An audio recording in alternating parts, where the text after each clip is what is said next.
Well, thank you all very much. It's a pleasure to see you all here, to hear me talk about the legendary lost continent of Atlantis, about which most of you have heard at least something. And one thing we will consider is to what extent it actually was legendary. Now, the idea of a lost continent that sank into the ocean 50 years ago was laughed at. Nobody took it seriously. No one could possibly believe this. Things didn't work that way. Well, let's take a look at option one here. United States in 2100. This is not political blues and reds, although it almost looks like it.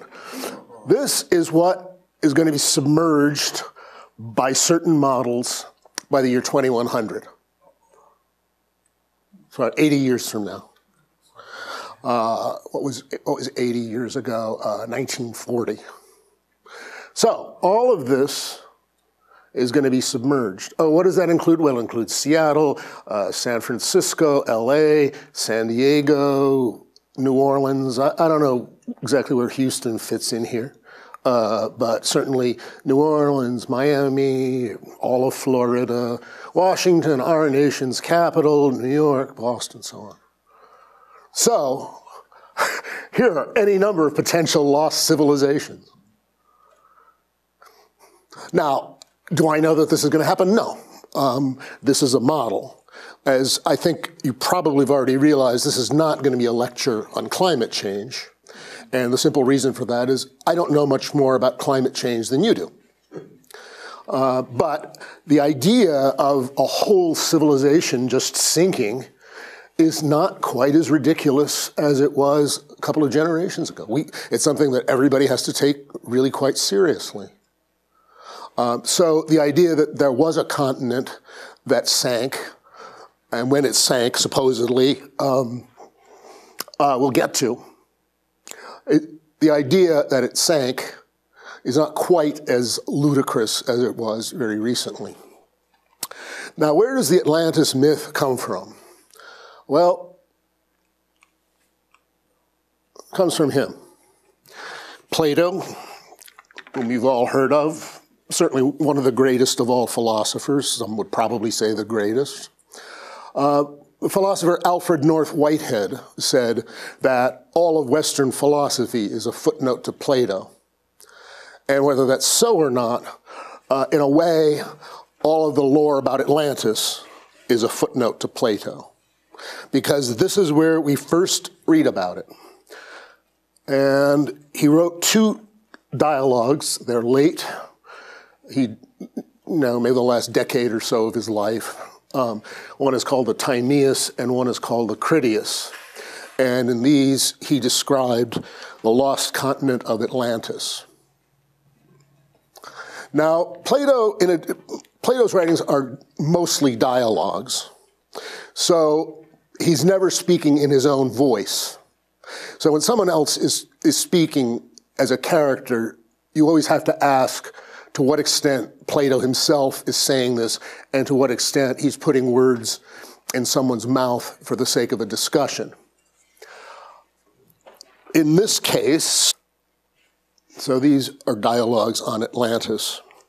And one of these, this character is mentioned, Solon, who was a great Greek legislator and poet.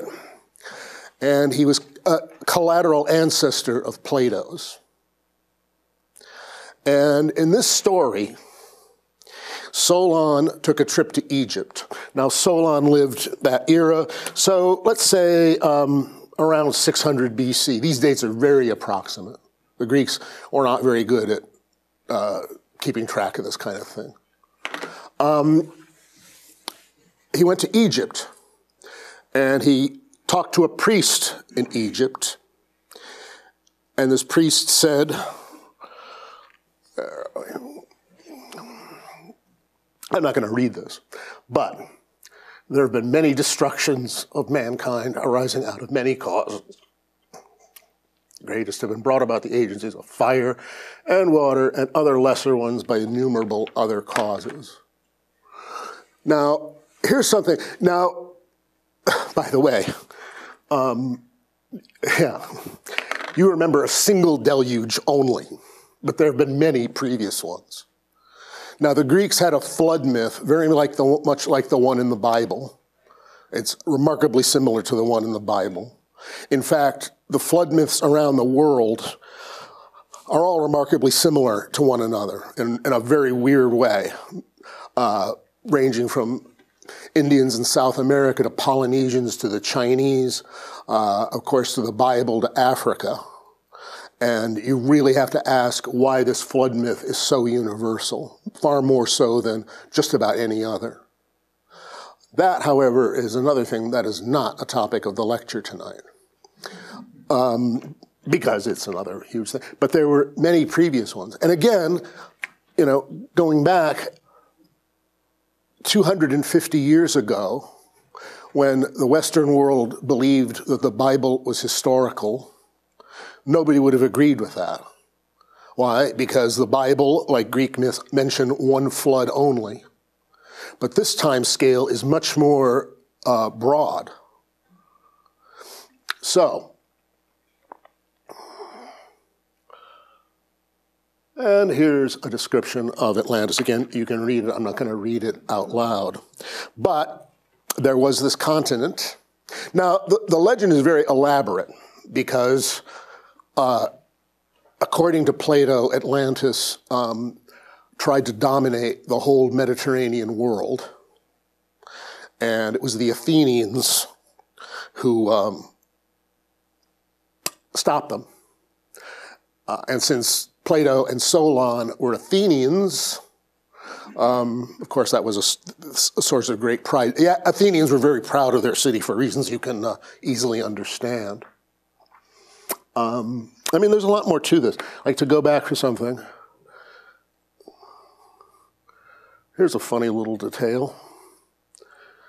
This name had a rather unsavory reputation in the Athens of Plato's time, because after the Athenians lost the Peloponnesian War in 404 BC, the Spartans were actually rather nice about it and didn't destroy the city and enslave all of its inhabitants, which was pretty much standard practice at the time.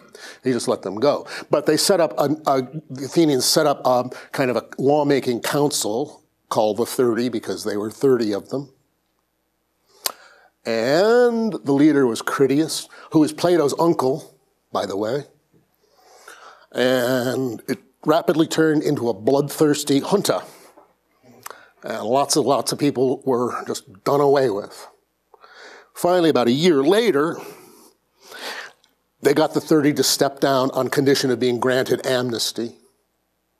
So they wouldn't be prosecuted for all of the things they'd done. Why is this of interest? Well, Critias, like Plato and his circle, were all students of Socrates, who is so famous a philosopher that all the other philosophers before him are simply called the pre-Socratics. Well, you remember that Socrates was put to death in 399 BC for corrupting the youth of Athens, right? Well, this didn't mean pederasty, which was a perfectly accepted and normal practice in those days, whatever you think of. Well, good for the boy to have an older man take an interest in him. I suppose they thought that way. I don't know. But he was not talking about corrupting sexually. He was talking about corrupting their ideas about government, and they couldn't get to Critias because he had amnesty. So having Socrates put to death for corrupting the youth of Athens was a way of getting at him. So it was not, usually you all know the story of the death of Socrates, again, yet another not the subject of this lecture, but the idea is that he was arrested and put to death because of his religious beliefs or his ideas or something. No, this was a totally political thing, because Socrates, like Plato, like Critias, did not like the Athenian democracy. They hated the democracy. They thought it was awful. Plato thought it was awful too. His republic is not a republic in our sense of the word. That's a side detail, but of course, but it is extremely interesting in that, well, I mean, it's a major moment in the history of Western thought, and it's often misinterpreted. Well, why am I bringing it up here? Well, Critias is the narrator of, or a major narrator in these two dialogues. And it's Critias that tells the story. Now, Critias was Plato's uncle, and, as I said, Socrates, Solon was a collateral ancestor. So, this may be an old family tradition. You know, Plato is writing this, you know, a couple of 250 years later than this story about Solon supposedly took place. But we could be dealing with an authentic family tradition that was handed down. So something like this could have happened. All right. Here it is. Here's a map. This is a map by one Athanasius Kircher, who is a Jesuit polymath of the 17th century. And this says island of Atlantis, Africa, Spain, the Atlantic Ocean, America. This is right. This gets really interesting. This is just simply says the location of the Isle of Atlantis, which sank in the ocean a long time ago, according to the thought of the Egyptians and Plato's description. Why did he put America in? Well, look at this. I flipped Kircher's drawing. You know why? Because the original had south at the top. So this is upside down, but it's a little easier for us to imagine because, well, here's Spain, here's Africa, here's America. So this is Kircher's description, account map. I mean, map makers can be quite imaginative. Do you know there's like some island in the Caribbean that no one has ever been able to find? And it's, they've decided, or at least one article I read suggested that it never existed. That map makers could kind of put fake islands in to see who is copying their maps. Now, why you would want to put, you know, deliberately misleading information in your own map is a question that, yet again, we don't have to get into. So, the Atlantic was navigable, which is an interesting point, which might get back to. The Pillars of Herakles are the Straits of Gibraltar.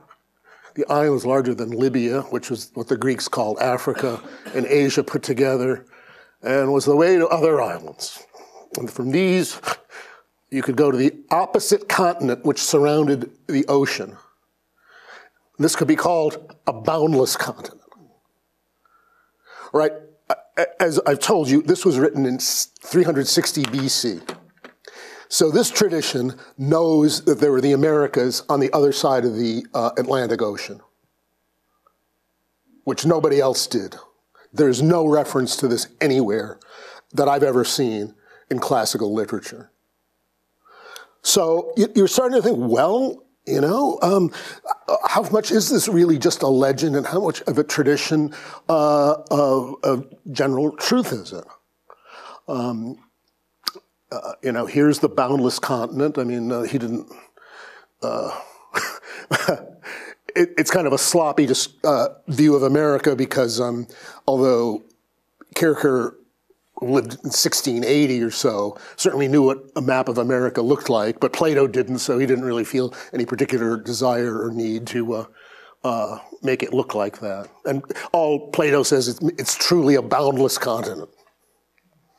So we don't have a lot of descriptions of that. So when did all this happen?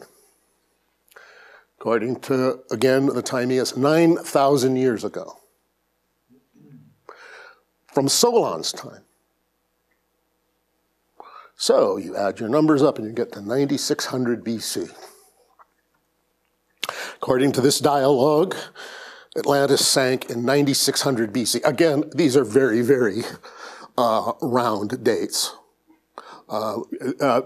People did not have calendars or think in terms of, they didn't even have numerical calendars. Each city had its own calendar. They said when so-and-so was archon of Athens, this happened. And as long as you had the archon list, you kind of had an idea.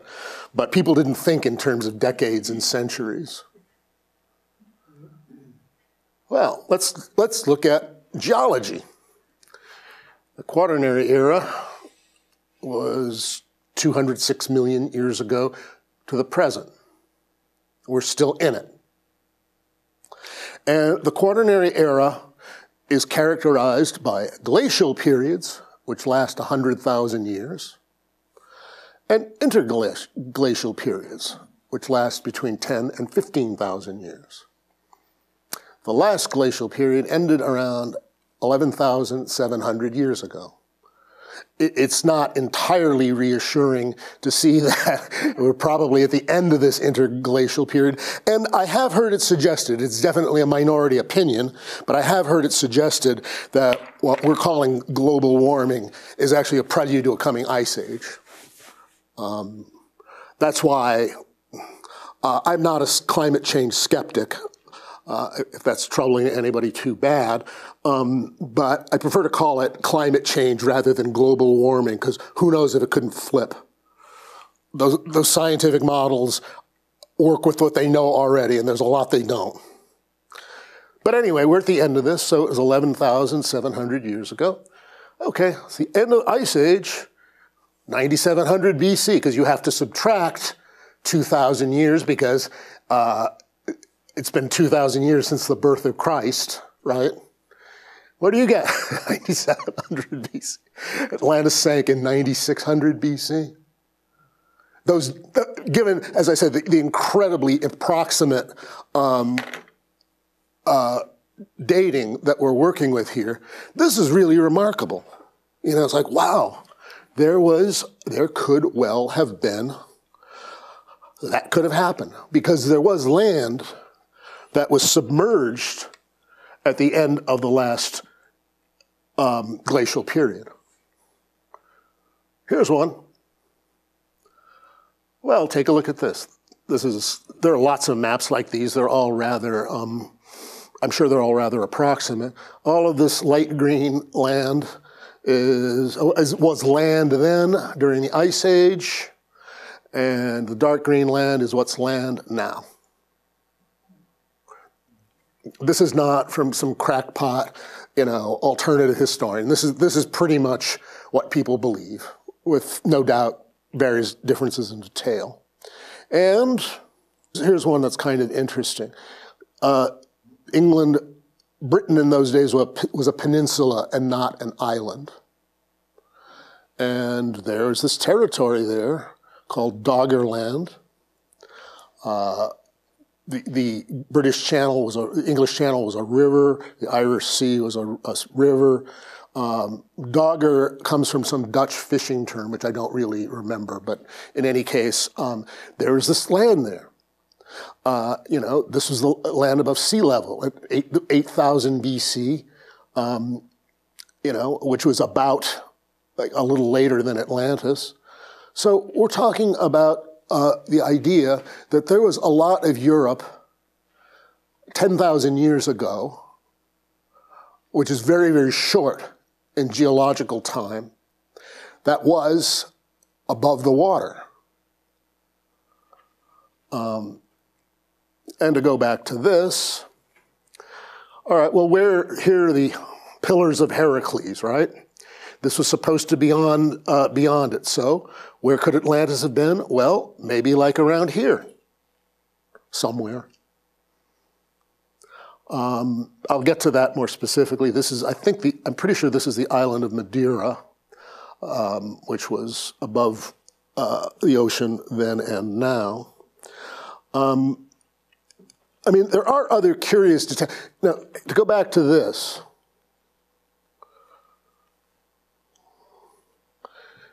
the Atlantic was navigable.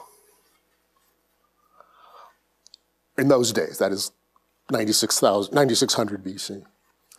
And there are ancient sources that say you couldn't really navigate in this area beyond the Pillars of Herakles or the Straits of Gibraltar because of the mud shoals there. So, and we're talking about, well, Aristotle said this, and Aristotle was Plato's pupil, so, pretty much the same time. So, conceivably, the sea levels have dropped even since those years. So the idea that there is some civilization here. Oh, by the way, they fought the Athenians. Athens is maybe over here, I don't know, for control of this area. Well, it was all land then. Today it's the Mediterranean Ocean. So what's that all about? Oh yeah, here's a thing about Doggerland. Sea levels, and the line began to tilt in an isostatic adjustment as the huge weight of ice lessened. So that's starting to look like, something sinking. Again, I'm not suggesting that Doggerland was Atlantis. I'm simply saying that this is a much more established, kind of previously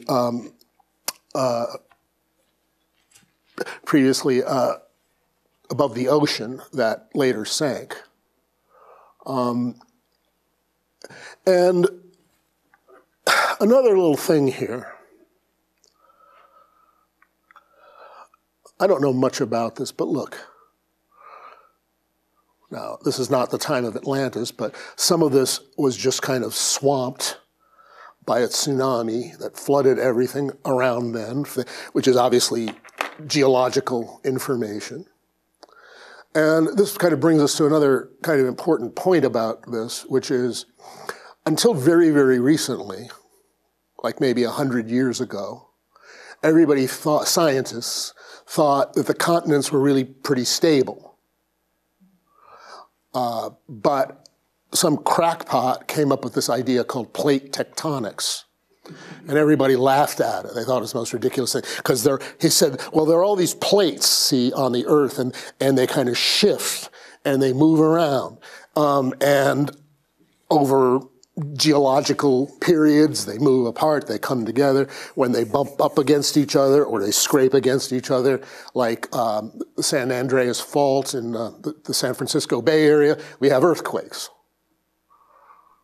The earthquake belt in the Pacific Rim is because of various plates that meet at that point. And this crackpot theory is now widely accepted.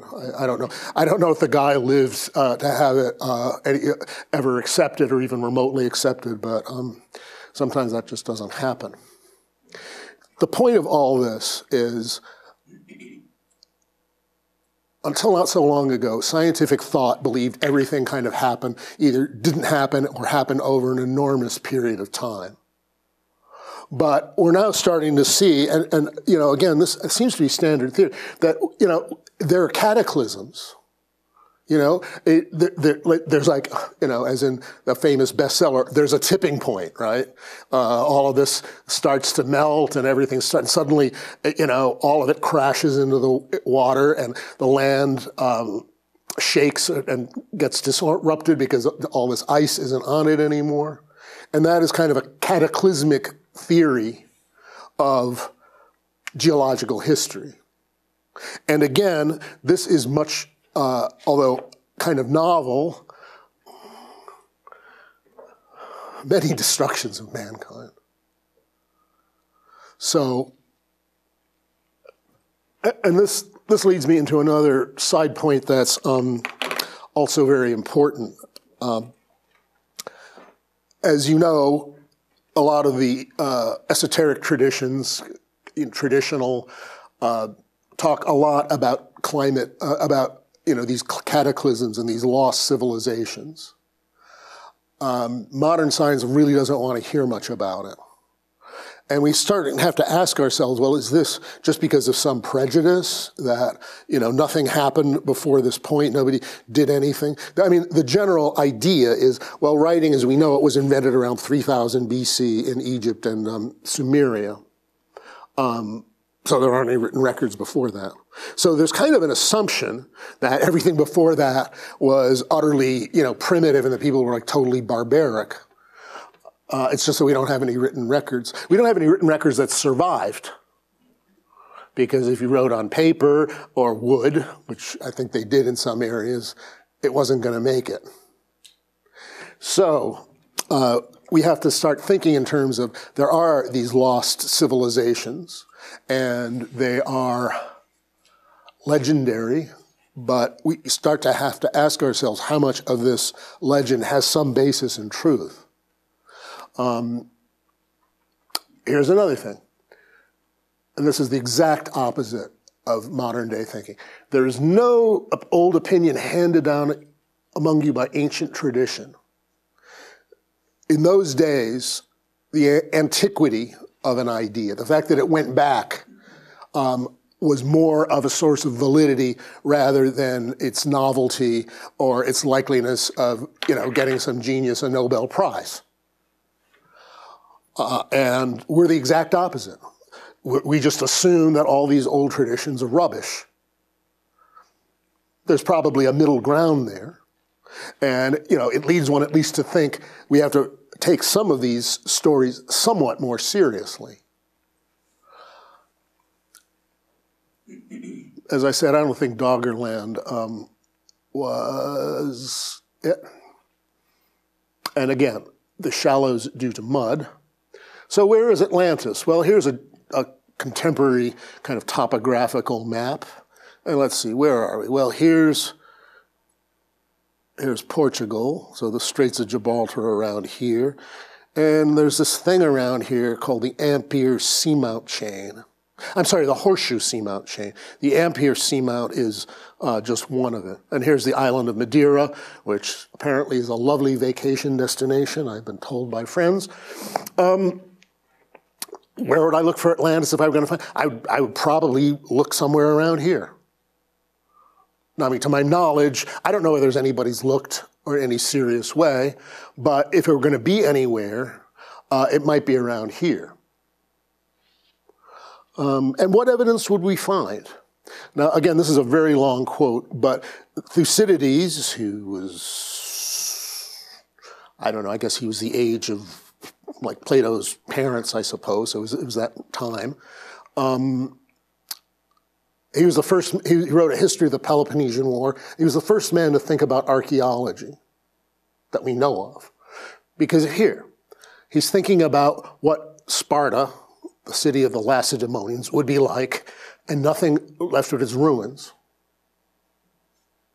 And he said, well, actually, it's just kind of, there's really not very many impressive buildings there. It's just kind of like a bunch of little villages, because the Spartans were, as I think you can probably easily surmise, extremely Spartan.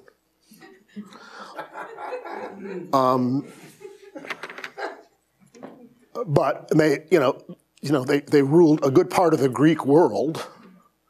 But if you just went by their ruins, and I don't know, I've never heard anything about any ruins of Sparta. I imagine they are as spare as Thucydides thought. You would think there was nothing there. So even if no ruins are found, even if nothing magnificent is found, as is said, the absence of proof is not the proof of absence. And although, the Atlanteans, they're often envisaged in a kind of science fiction-y way, like they're kind of like ancient Greeks with temples who somehow had airships or something like that, which may have nothing to do with anything. It's quite conceivable that they were very sophisticated without being technologically sophisticated. What example would I cite from the present day? How about Tibet? Tibet in its Lama period. Now, I'm not going to talk about the Chinese business because it's, again, just too much. But if you read descriptions of Tibet from like 100 years ago, it was, incredibly impoverished, incredibly impoverished. All they really had to eat was tea, yak milk, and kind of flour. They were very, very poor.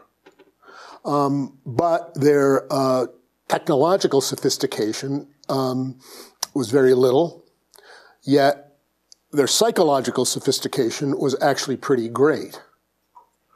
So you could have a civilization that was very advanced in certain ways and very primitive in others. And one of the legends about Atlantis that is definitely found in Theosophical writings, as well as in the channeled work of Edgar Cayce, is that the Atlanteans were punished by the gods for misusing mystical powers. I mean, maybe we're going to be punished today for misusing technological power. It's a question that at least should cross people's minds. By the end of the Critias, Zeus decides to punish the Atlanteans for their wickedness, and then he says, "Here is what we will do." And that's where the dialogue ends. Next season. A lot of the greatest works of classical literature are not finished. Like Thucydides, like this book, he just stopped. It's just, what he wrote is great, but he didn't go to the end of the war. He just stopped. Why? Who knows? Very likely he probably just died. Virgil's Aeneid, which is kind of considered to be the great work, was also unfinished. And he wasn't even happy with it. He just told his literary heirs to burn it.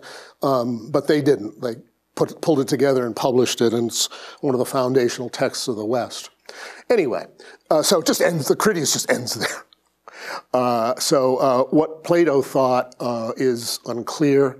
Here's a potential new Atlantis. It's really fascinating to see, and if you go online to reputable news sources, practically every day, you can see some story about something like this. Well, this is a place in the Philippines that is obviously sinking. I think I was reading about one island that was sinking, and it got so bad that all their pets had to learn how to swim. There's a future Atlantis. Here's another real possible future Atlantis. Ever hear of the Maldives? Well, here they are. They're the string of islands in the Indian Ocean with a population of about 500,000. And if things keep going the way they are, they're all going to be underwater in 80 years. Again, these are scientific projections, but they are scientific projections. They're not, crackpot things, even though the crackpots, as you've seen already, sometimes turn out to be right. So in any case, we have to start thinking that, there maybe was such a place. Could it be found? Well, maybe. Archaeology, as we know it today, started with this German businessman called Heinrich Schliemann, who got another crackpot idea. In his day, all the scholars and learned opinion said that the Homeric poems were just pure legends. They were just pure fiction. But Schliemann said, no, I really think there was a Troy. And you know how he found it? He looked where Homer said it was. You can go online and see the ruins. He found several layers of Troys, only one of all of which had been destroyed, only one of which was probably the city that Homer wrote about. So again, we have to start being a little humbler in just dismissing all sorts of things that don't fit in with our preconceptions. And this is very much a problem of the learned world. There's certainly a huge amount of lore about Atlantis beyond that.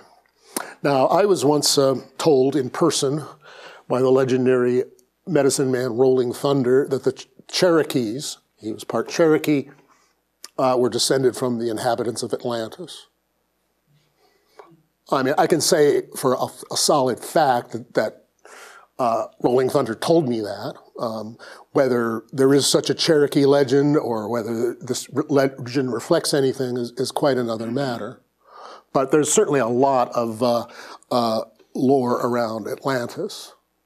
And again, as the Theosophical literature suggests, they were punished for abusing psychic powers. They had powers that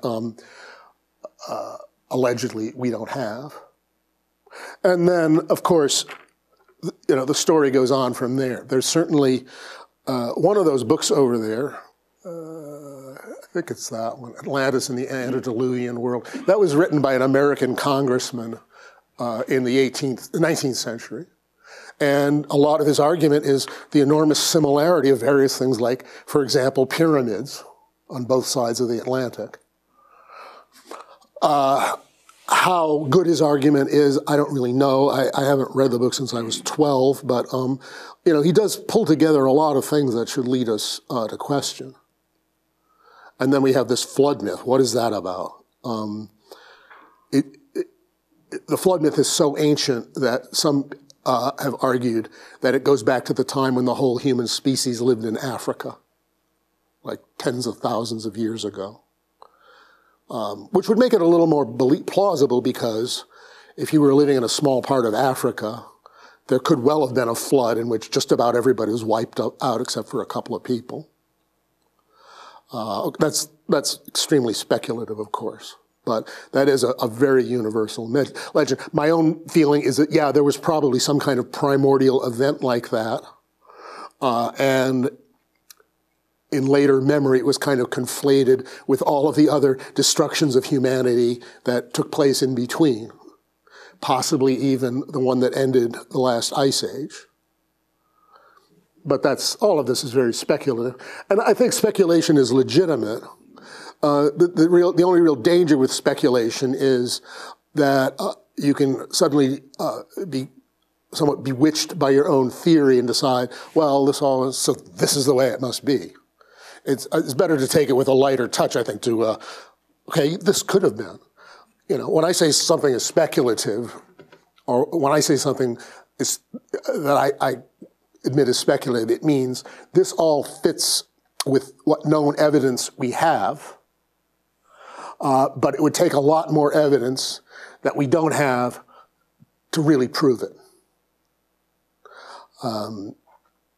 You can say certain things about Jesus in the New Testament, and you can say certain things, a certain number of things you can speculate about, but if you don't have, the Jerusalem newspapers from AD 33, you're not going to be able to prove this or disprove it, and you have to just bracket it in that way. And I think this is a very useful and legitimate way of thinking about all this lore.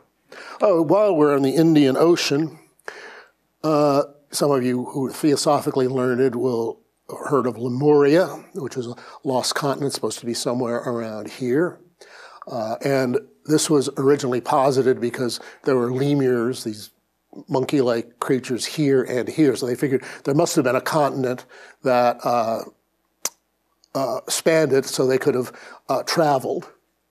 Now, with plate tectonics, well, this area was once closer to that, and some lemurs stayed on this side, some stayed on the other. But that was taken as by the Theosophists as another civilization. Now that is also based in legend, the legends of the Puranas of India, which spoke of a continent, and these are very ancient traditions, somewhere in the Atlantic Ocean. What was it called? It was called Lanka. And it's probably some connection with the fact that they renamed this island, which used to be called Ceylon, as Sri Lanka. So that is another set of legends and traditions, which of course I don't go to. There's a man named Churchward wrote some books in the 30s about a lost continent of Mu in somewhere in the Pacific, using something like the. It's really fascinating stuff, and although it's very, very speculative, it does.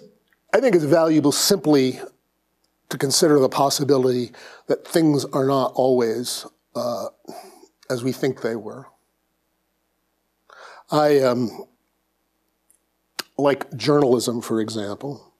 Various times, I've read journalistic account in newspapers and whatnot, a couple of times even about me. And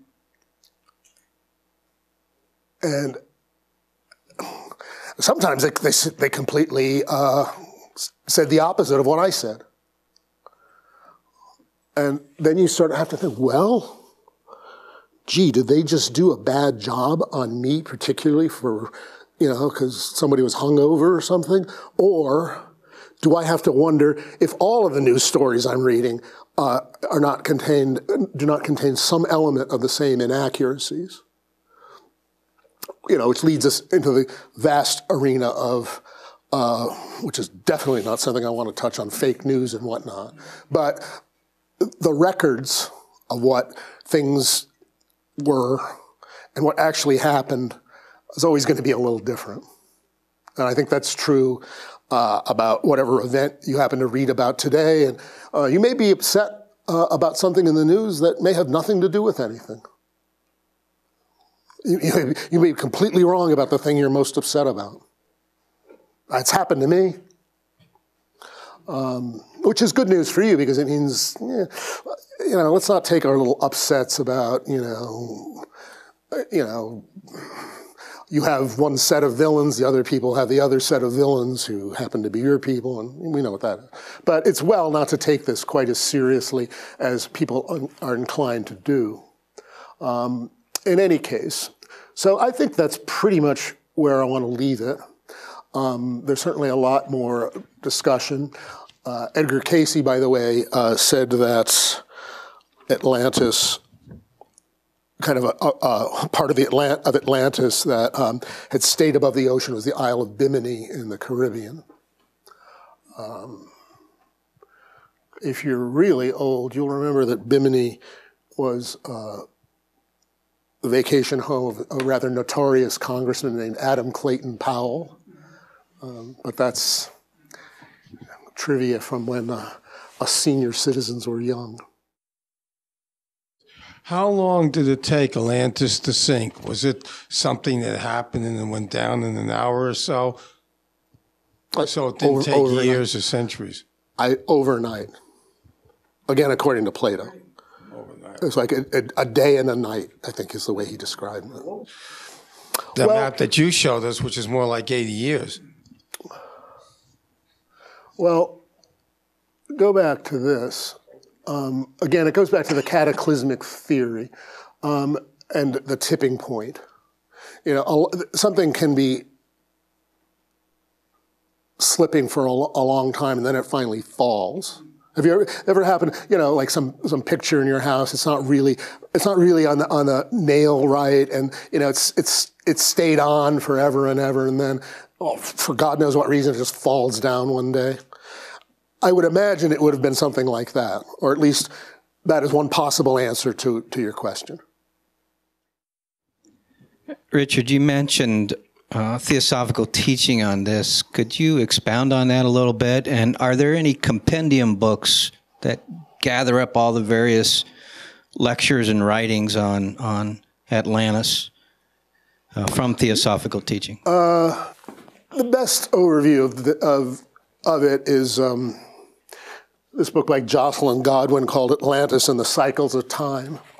This is a scholarly, because he is a scholar, view of all of this. And he draws it in. It's called Atlantis and the Cycles of Time by Jocelyn Godwin.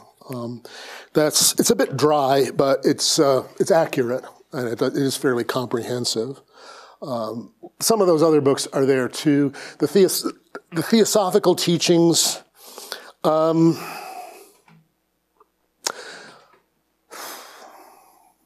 best general guide to theosophical teachings I know is a book called The Divine Plan by one Jeffrey Barborka, because it takes all of the stuff that's in Blavatsky's Secret Doctrine and talks about it in a coherent and organized way.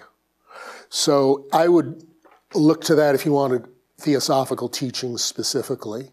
And theosophical teachings, which I barely touched on, are really quite different.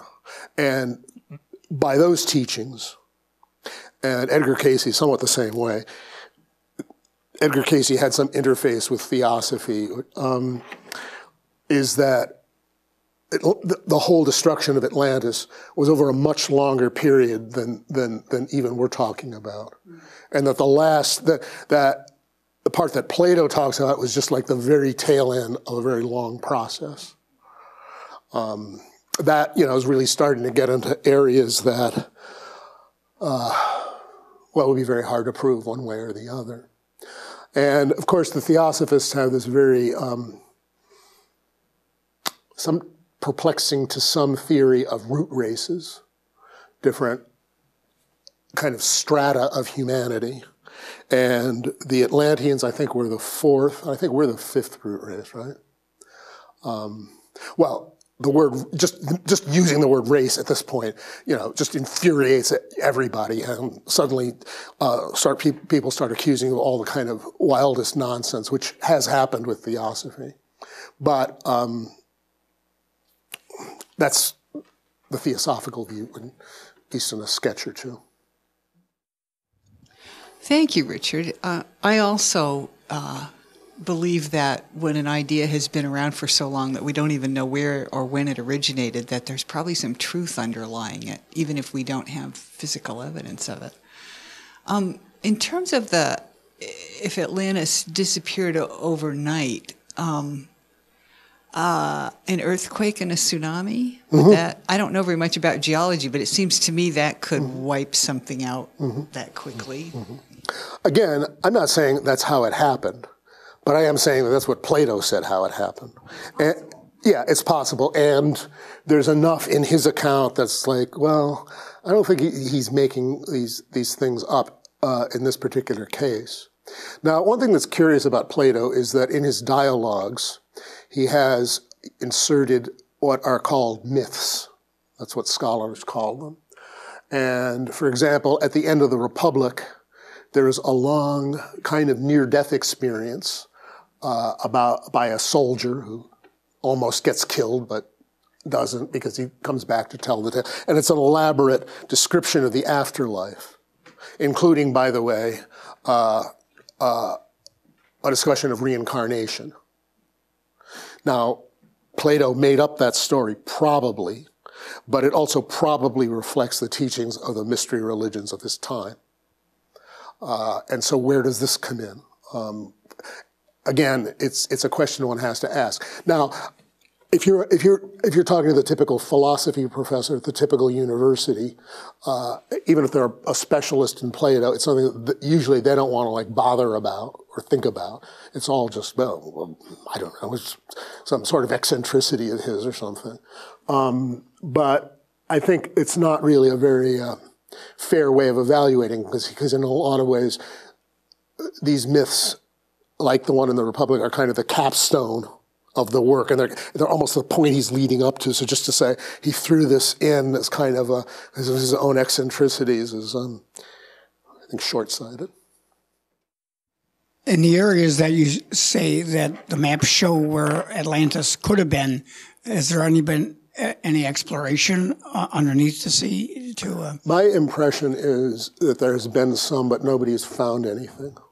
That's a general impression from just reading some things. I couldn't cite that. It would make sense that somebody went looking for Atlantis, but I don't think anyone has found anything that could really be linked with it.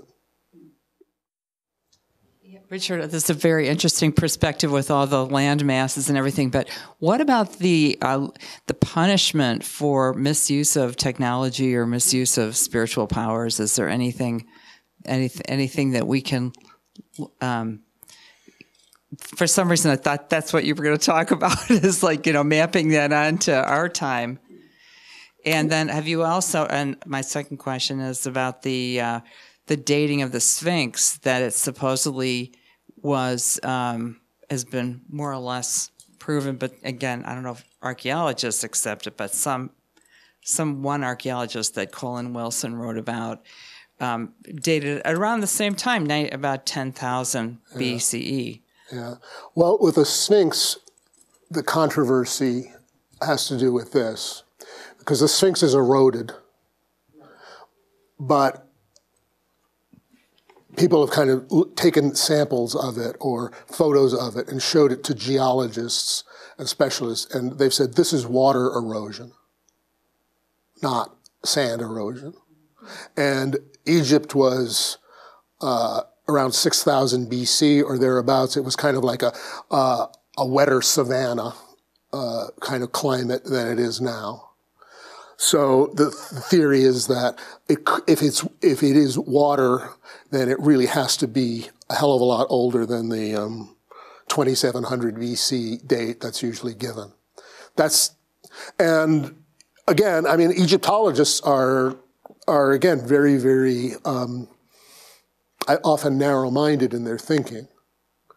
According to them, Egyptian civilization sprung up overnight in 3000 BC. Suddenly there are all these. Well, there has to be a little more to the story than that. I'm not saying I know what that other part of the story is, but with that particular case, I would think, well, if there was climate change, and there's been climate change in the lifespan of the human race, as we've already seen, and Egypt was a savanna at one point, probably traces of this earlier civilization are somewhere out in the desert where nobody thinks to look. I mean, that's, again, an option. As far as the punishment goes, well, that is, again, a long-standing motif, that the gods were angry. There's a flood motif in Sumeria, the myth of Utnapishtim. And why did the gods decree this flood? Because there are too many people and they're making too much noise. It was kind of, the humans were becoming kind of noisy neighbors. The Greek epic cycle. Why did the Trojan War start? Well, there are all these, the judgment of Paris, and you all know the myths. But it started out because Zeus decided there are too many people in the world. So Zeus decided to start the Trojan War. That's from the Greek epic cycle.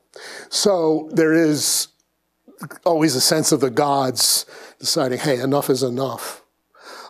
Certainly the Bible has the same thing. The flood is flat out a punishment for human degeneracy.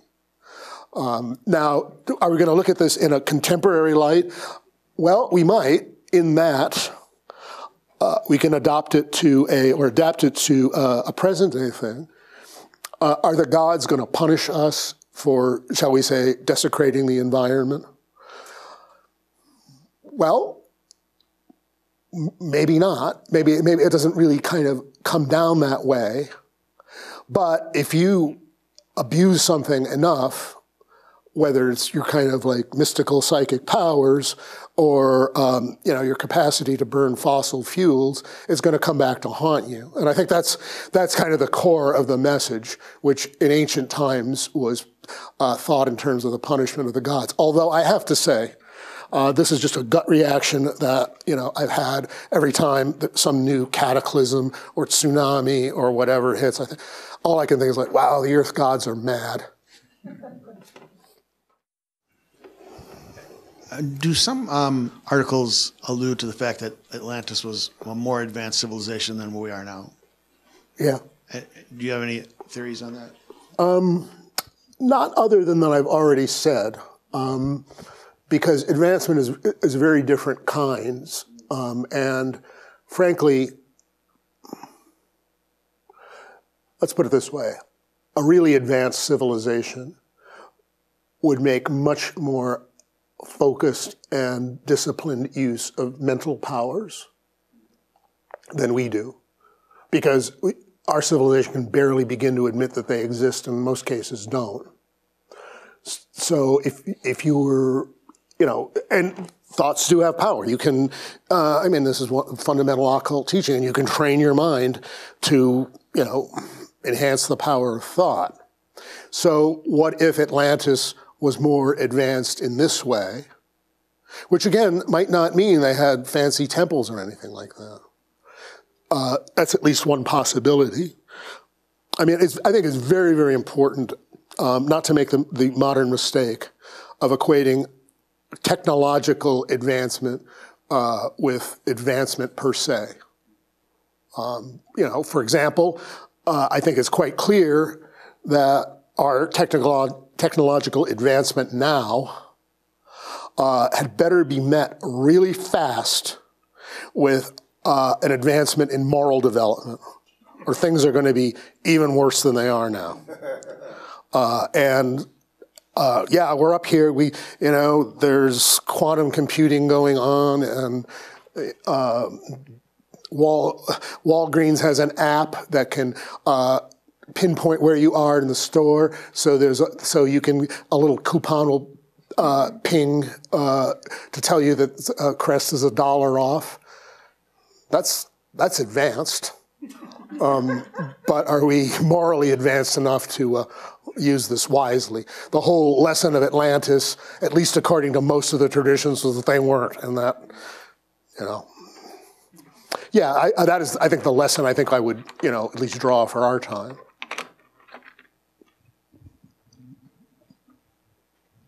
Actually, I'm incorrect. Walgreens does not have that app. They developed it, but people found it too intrusive, so they just let it go. This is, anyway. If there's no sign of Atlantis, then how do you know it existed? And the other thing is, what kind of society did they actually have? And technically speaking, and in relation to these so-called mental powers, just how advanced were they? It's all speculative. So because to start with your first point, none of this amounts to proof that there was such a place as Atlantis. I'm not saying this. This is what I'd called speculative earlier. That is to say, everything I've given points to the possibility of a place called Atlantis, more or less when and where Plato said it was. It doesn't prove it. If you go away thinking that that's what I said in this lecture tonight, you would be wrong. I'm not saying it proves it. It's very indicative and suggestive. As what kind of society they had, I think there are lots of guesses about it. Edgar Cayce. What was that? Oh, by the way, here's my book, Supernatural. And it actually has an article on Atlantis in it, which actually answers a lot of these questions. And there's more in it than I was able to deliver tonight. But I think Casey's thing was that the Atlanteans had bred these kind of semi-human creatures, and they were kind of abusing them for sexual and other purposes, and that was kind of one of the things that brought them down. Again, no, there's no proof of this. I will add, however, that another element of traditional teachings is other races. That is not to say black, Caucasian, and so on, but other races that preceded us. And that, too, has been demonstrated. What is it? According to the reports I've read, the average person today has 5% Neanderthal genes. And then they came across this totally different race of humans called the Denisovans, because it's found someplace with that name in Siberia, who are apparently taller than we are, and their genes really only have survived, and for whatever reason, on the Polynesians. There are these legends of these different races, some of them giants, like the Denisovans. Again, these folk memories probably do reflect something. And another important point is the reliance of contemporary scholarship on written records is based on the assumption that all oral tradition is just hearsay. The thinking is, it's like the telephone game. You sit around and you whisper something and it comes back to you in a completely wrong way. Well, there is that element of it, but people did make an enormous, and particularly in traditional societies, they made an enormous effort to pass down the traditions and knowledge of the people. And you basically had to learn it. There were no books, so you had to be the book. How well did this work? Well, you've certainly heard of the Vedas, the Sanskrit sacred texts. Well, from linguistic evidence, they were probably composed around 1500 BC. Some people would say earlier. But they weren't really written down until 1000 AD. So these texts were preserved, including the method of chanting them, which there's a traditional method of chanting them, was preserved orally, perfectly accurately for 2,500 years. All of which is to say that these supposedly ancient traditions, these ancient legends, these folk tales of these primitive peoples may have been dismissed a little too callously. What I don't understand is if you have the game of telephone, phenomenon, then how could they keep something accurate through the centuries, by all this chanting? Wouldn't they go off kilter with that as well? Well, these are like rigorous traditions. And then they basically started with small children and trained them for years and years and years. And they weren't trained in anything else. And if you had been that rigorously trained and you trained the next generation that rigorously, it's possible. Whereas the game of telephone is, it's just an idle thing. I mean, a gossip is really just kind of an idle thing. And people have a lot of interests just for the sake of enjoying it, if nothing else, and distorting it. But if you have a totally different attitude toward spoken knowledge, oral tradition, you'll have different results. I think Plato himself said that it was regrettable that writing had been invented because it would really deplete and reduce the power of human memory. And like India is much more memory-oriented than we are. Like Dhananjay, who is here sometimes, he's professor of statistics, among other things. He's from India. And he said, they had to memorize all the logarithms. You can calculate, or you can look them up in the exams, but you memorize them because it helps you get through the exam faster. So that's a very different attitude. Today, memory as a mental power is not very well cultivated because there's this idea that, as for thinking and memorying, our computers will do that for us.